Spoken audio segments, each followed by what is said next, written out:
Assalamu alaikum. Min wa alaikum salam. Sunana Aisha. Aisha wa? Yahaya. To. Ni ce wacce na kira aka bani wacce na kira na ce an yi kidnapping din mai gidana. Allah sarki. Wadda kika kira daga wace unguwa? Dammani. Ammani. Kika ce mijinki na farko ya rasu. Ya rasu. Da waɗannan yaran. Allah ya ji kanshi, Allah ya rahamshe shi. Kika zo kika auri wannan. Yanzu kuma shi kidnappers suka zo suka ɗauke shi. Ya dawo? Har yanzu yana hannunsu. Har yanzu. Allah ya kubatar mana da shi. Amin. Allah ya doɗe musu basira da ba za su gane lokacin da zai gudu ya bar gudu. Amin. In wannan ba zai yiwu ba ya Allah, Allah ka kawo ɗauki daga inna ba mu sa rai ba ya Allah. Amin. Allah ka fitar mana da shi lafiya. Amin. Allah ka fitar mana da shi lafiya. Amin. Allah ka fitar mana da shi lafiya. Amin. Allah ka sani baya cikin azzaliman ƙasar nan ya Allah. Allah ka sani yana daga cikin talakawan da ke wahala a ƙasar nan ya Allah. Allah ka kubatar mana da shi ya Allah. Amin. To da kika kira, kinga dai ba na taba ganinki? Wani ne ya haɗa ki da ni? Ban taba ganinki ba. Wallahi ba ka Kika bugo waya. Kuma ba roƙon kuɗin kika yi ba. Kawai kin gaya min halin da kike ciki ne. Haka ne. Na ce ne miki alƙawalin naira nawa? 100,000. 100,000. To gashi ban samu na baki ba. An bani. Au an baki. Yaushe aka baki 100,000? Washe gari. Don da ma na turo da account number. Aje wannan. Na turo da account. Kamar dai ni ce zan bayar ana ta kira na in turo dai haka. To ai irin wannan abin ba ni kawai in kashe. Ya hakuri na karba da hagu. Irin wannan akwai mahassada, akwai magulmata da yawa ma, akwai 'yan bakin ciki waɗanda a yanzu da muke wannan shirin suna nan suna faɗa wa mutane wannan abin ƙarya ne. Ke ma an faɗa miki? Sosai ma. Allah wallahi aka ce ƙarya ne, ba za a baki 100,000 ba. Sosai. Inna lillahi wa inna ilaihi raji. Ni da in ina da kuɗi nake ba da miliyoyi. Wallahi tunani ake, sai kira na ake an bayar. Ba maganan tafi ba ne do Allah. An baki ana ta tambaya na. Sannan bayan an bakin wasu za su zo neman rance. Don da Allah masu cewa ba da numban ka. Ai sun daɗe. To. Shikenan 100,000 suka shigo kaman wasa. Har yau ban goge alat ɗin ba, ina kallon shi. Wallahi har yau ban goge ba. Har in rinka nuna mutane. Musamman ma waɗanda suka ce ƙarya ne. Wallahi. Ni fa akwai lokacin da a Abuja wani bawan Allah ya samu matsalar koda. Mutumin wace jiha ce ake da ƙaramar hukuma Gwale? Kano. Daga Gwale aka kawo shi. Yana zuwa wankin koda so 3 a sati. Duka kodojin gabaki ɗaya su abin aka ce ana buƙatar kuɗi, kuma aka zo a kan gaba ina da 'yan kuɗaɗe a lokacin. Da na ce zan ba da miliyan 10 a yi mishi aikin. Har 'yan uwan shi sun ce ƙarya ake. Har sai da na tura musu kuɗin aka yi aikin ƙodan nan, aka samu wanda ya ba da nashi gudunmawa tashi aka dasa da sauransu.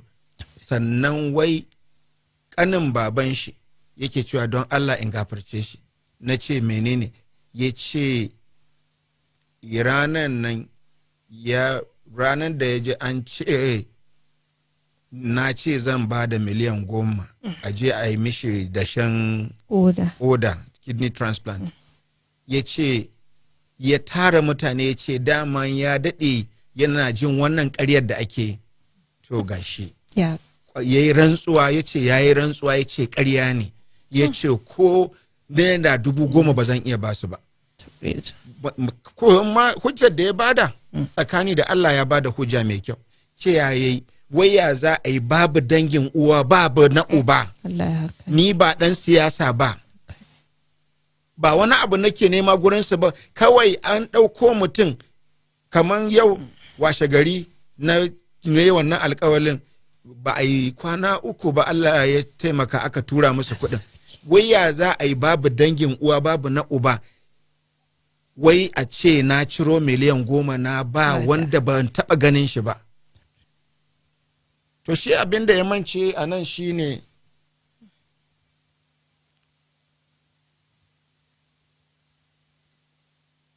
rayuwar da Allah ya bani nawa na bashi, rufin asirin da Allah ya mun nawa na bashi. Ni da nake ba kowa ba, ba ɗan kowa ba, ba jikan kowa ba, Allah ya ga dama ya mun wannan suturai.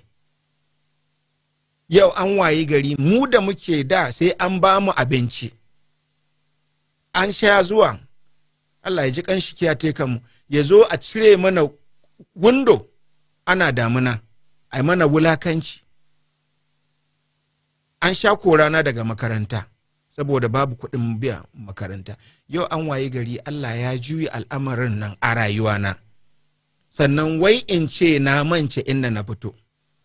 Yau in na gamu da wanda ya ce bai karya ba tun da safe, ba wai zan tsaya ina juyayin abin ba ne, a'a, na gane halin da yake ciki ko halin da take ciki. To da aka zo aka ba da kuɗi a daman kiyasan da suka ba da wajen miliyan kusan 9 ne da ɗan kai. To aka zo aka gama kuɗi suka saura, aka ce za a dawo min da su, na ce a ba shi mara lafiya. To dalilin da ya sa ya tsaya yana, ni ko sauraron shi ban yi ba gaskiya, yana dai gaya wa mutane ni abin da ya kawo ni na zo in mai likitan godiya ne shikenan. To mutane suna nan waɗanda ba za su iya taimaka ma 'yan uwansu ba, to balle su ji an ce wani ya taimaka wa wani bare ba dangin uwa ba na uba. To Allah ka daɗa rufa mana asiri, mu dai Allah ka ba mu, kuma ka ba mu ikon taimakawa da shi ya Allah. Allah ka ba mu ka wadata mu ya Allah, kuma ka ba mu ikon taimakawa da abin da ka wadace mu da shi. Domin ni dukiya ba ta da amfani gare ni in dai ba zan iya taimakawa mutane ba. Ni dama can ba na saba da jin daɗin rayuwa ba ne. Yunwa na riga na saba da ita, wahala na riga na saba da ita. Saboda haka ko da Allah ya kawo rufin asirin, ni ban yadda duniya ta ziga ni ba, ban yadda da in rena kowa ba ko in wulakanta wani ba. Domin waɗanda suka wulakanta ni can ba, suka rena ni can ba, wallahi Allah bai kashe ni ba, bai kashe su ba, sai da ya kaskantar da su a gabana. Wasu sai da na koma astagfirullah, ni nake ba su abin da za su ci. Waɗanda suka yi sanadiyya a kore ni aiki, kuma in aka kore ni aiki su zo suna alfahari da shi.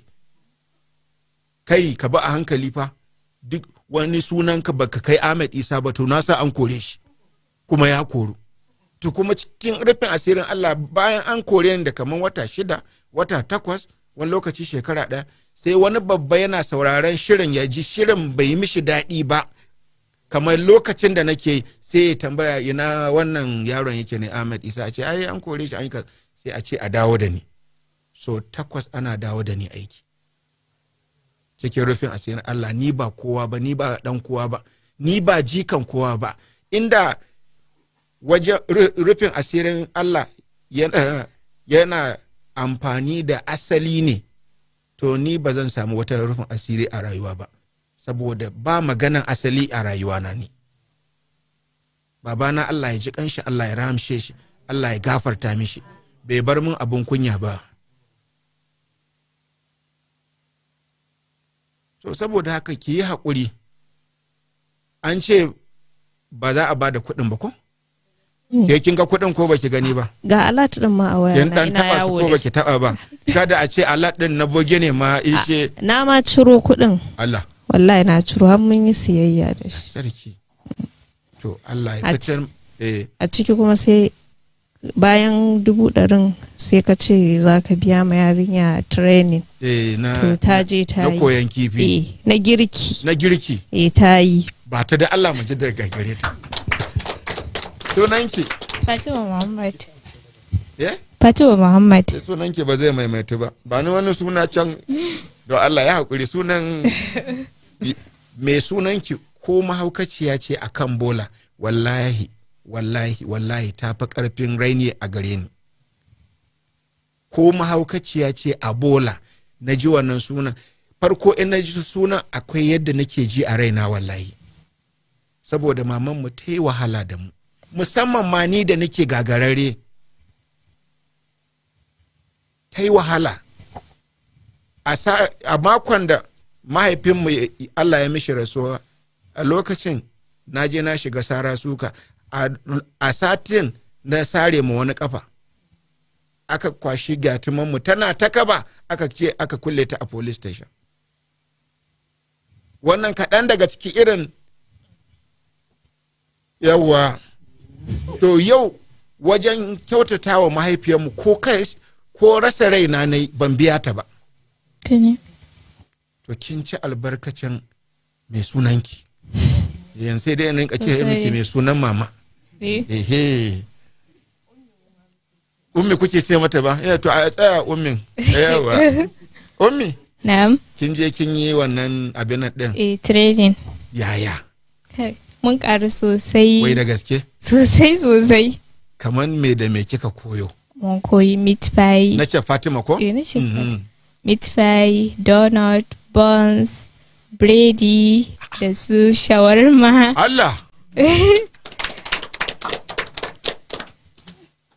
To, yanzu kin dai ƙara ilimi. Ya yanayin su shinkafa ko ba a koya muku shinkafa ba? Abin da shinkafa. Ban da shinkafa. Za ta sake dawowa.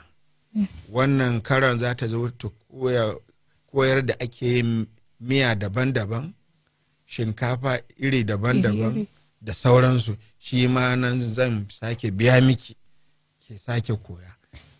To na gode baba, Allah ya ƙara buɗe. In kika koya sai in nemi jari in baki. To Allah ya saka da alheri, na gode sosai. Kuma insha Allah rabbi ta'ala kafin ma wannan lokacin baba ya dawo. Insha Allah, Allah ya sa. Ya? Allah ya sa. Allah ya ji kan babanku da rahama. Amin ya Allah. Allah ya gafarta mishi. Amin. Allah ya rahamshe shi. Amin. Yan uwan babanki suna zuwa suna taimaka muku kuwa? An samu? A'a. Babu ruwansu da ku. O Allah. Ba komai. Wanda ba yi da kowa yana da Allah. Haka ne. Wanda ke da Allah shi ke da komai. Babu komai. Allah zai yi mana. Allah zai yi mana. Insha Allah. Ya akwai abin da kike so ki kara a kai? A dama godiya ne, na gode sosai. Allah ya kara buɗi, Allah ya saka da alheri baba, na gode sosai. Ke ma ba a gaya miki ba za a ba mamanku 100,000 ba, ba ki ji wannan ba ko? Ina dai zazzauna haka mutane da yawa sai su kira ta, wannan ya kira ta, wannan ya kira ta, an turo kuwa haka suka ringa yi. Allah. Ga su da 'yan siyasansu da suke ba su 3,000 da sabulu ko 5,000 da sabulu ko 1,000 da sabulu, ba su iya korafi a kansu ba, sai ni da babu siyasa, babu kwangila, babu. Allah ka daɗa hore mana. Allah ka ba mu ikon bada. Ni in na taimako na fi wanda na taimaka ma jin daɗi a rayuwa. To, ki ba shi kenan aiko? Mun gode, Allah ya saka da alheri, Allah ya biya. Amin. Na sa an ba ku abinci kuwa? To in za mu wuce yanzu za ku biyo ne, za a je a ba ku rabin buhun shinkafa. Mun gode, Allah saka da alheri. Allah ya biya, Allah ya sa a gama lafiya. Allah ya saka da alheri. Yanzu sai ke kudin abin nan saboda karka fitar da su waje can nan. Masu kallonmu da sauraronmu kun ji yadda ta kaya da ainihin mamar ummi. Tunda wannan suna dai ka daina goga shi a jikinka.